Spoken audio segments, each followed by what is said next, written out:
লহৰ কৃষ্ণলৈ সকলোকে স্বাগতম জনাই আজি তৃতীয় শ্ৰেণীৰ বাৰ্ষিক পৰীক্ষাৰ প্ৰশ্নপত্ৰ কেনেকুৱা হ'ব দেখুওৱা হৈছে তাৰ উত্তৰসমূহ আলোচনা কৰা হৈছে। আজি তৃতীয় শ্ৰেণীৰ বাৰ্ষিক পৰীক্ষাৰ প্ৰশ্নপত্ৰখন লোৱা হৈছে 2019 চনৰ। গতিকে প্ৰশ্নপত্ৰখন কেনেকুৱা ধৰণে আহিছিলে সেইটো চাবা। পৰৱৰ্তী পৰ্যায়ত আমি অন্য এখন প্ৰশ্ন আলোচনা কৰিম। আজি এখনত প্ৰথম প্ৰশ্ন আছে সুভাষিতানি দুয়ে ইতি পাঠস্য দ্বিতীয় শ্লোকং কণ্ঠস্থং লিখত। সুভাষিতানি 2 নম্বৰ শ্লোকটো মুখস্থ লিখিব লাগে। অৰ্থাৎ সুভাষিতানি কোনোবা এবাৰ যদি 1টো দিছে, কোনোবা এবাৰ 2টো দিছে, কোনোবা এবাৰ 3টো দিছে।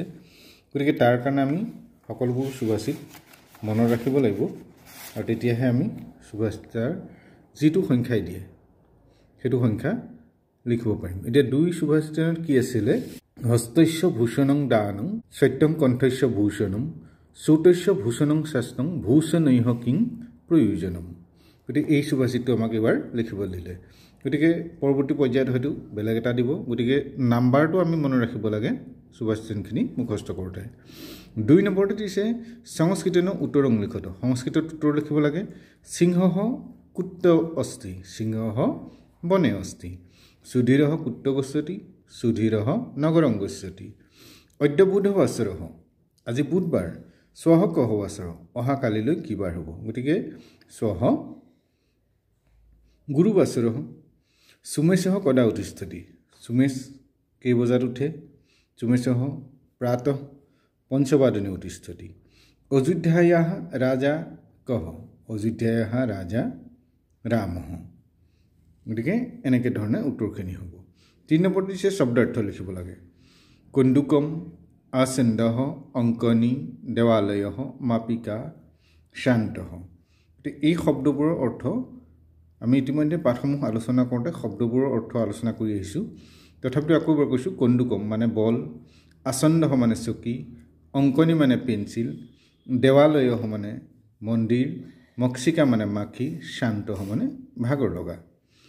4 নম্বৰ দিছে কহ সময় ইতি লিখত। কিমান সময় সেইটো আমি আখৰে লিখিব লাগে। যেনেকৈ দিছে প্ৰথমতে হ'ব 10 বাজিছে 10 বাদনম, 3:30 অৰ্থাৎ শ্ৰাদ্ধ ত্ৰিবাদনম, 9:45 অৰ্থাৎ পাদুন 10 বাদনম। 5 নম্বৰ দিছে বন্দনম ইতি পাঠস্য গণেশ বন্দনম কণ্ঠস্থং লিখত। পাঠটোৰ গণেশ বন্দনাটো মুখস্থ লিখিব লাগে। 6 নম্বৰ দিছে সন্ধি ছেদং সংযোজন সকুৰুত। সন্ধিখিনি ভাঙিব লাগে আৰু জোৰা লগাব লাগে। স্বাধ্যায়ন্মা মাম যোগ অপি যোজকস্থ পুনঃ যোগ অপি। গতিকে এইখিনি আমাৰ বিশেষকৈ সুভাষিতৰ তলতে থাকে। তোমালোকে শব্দখিনি চাবা। 7 নম্বৰতে দিয়া হৈছে ৰিক্ত স্থানানি পূৰণ অৰ্থাৎ খালী ঠাই পূৰ কৰিব লাগে। অহং উত্তিষ্ঠামি এটা সময় আমি তাত ব্যৱহাৰ কৰিব লাগে। নিৰে সুখেন দয়সে নিৰে নিবসসি সুখেন দয়সতি শতক শতক গীতটোৰ। সপ্তাহে দিনানি ভৱন্তি যেনেকৈ সপ্তাহে সপ্ত দিনানি ভৱন্তি এনেকৈ। ঘ নম্বৰ দিছে অদ্য গুৰুবাসৰঃ স্বঃ কঃ বাসৰঃ পৰস্যঃ কঃ বাসৰঃ। গতিকে এইকেইটা আমি পূৰাব লাগিব যে অদ্য গুৰুবাসৰঃ আজি বৃহস্পতিবাৰ, স্বঃ শুক্ৰবাসৰঃ পৰস্যঃ শনিবাসৰঃ। 8 নম্বৰতে দিয়া হৈছে সংস্কৃত সংখ্যা অক্ষৰেণ চ লিখত। সংস্কৃত সংখ্যাকেইটা আমি আখৰত লিখিব লাগে। মানে 6, 12, 19, 13 সৎ দ্বাদশ নৱদশ ত্ৰয়োদশ। 9 নম্বৰতে দিলে চুক্তয় ইতি পাঠস্য পঞ্চ চুক্তয়। আমি আগতো কৈছোঁ যে চুক্তয়সমূহ মুখস্থ কৰোঁতে আমি চাব লাগে অন্ততঃ যিকোনো 5টা মনত ৰাখি লিখাৰ অভ্যাস কৰিব লাগে। গতিকে 5টা চুক্তই লিখিবলৈ দিলে। 10 নম্বৰতে বাক্যং ৰচেত। বাক্য ৰচনা কৰিবলৈ এষঃ মম এতৎ এষঃ মম মিত্ৰঃ বা মম গৃহম নগৰে অস্তি এতৎ পুস্তকম অস্তি এনেকুৱা ধৰণে আমি বাক্য ৰচনা কৰিব লাগে।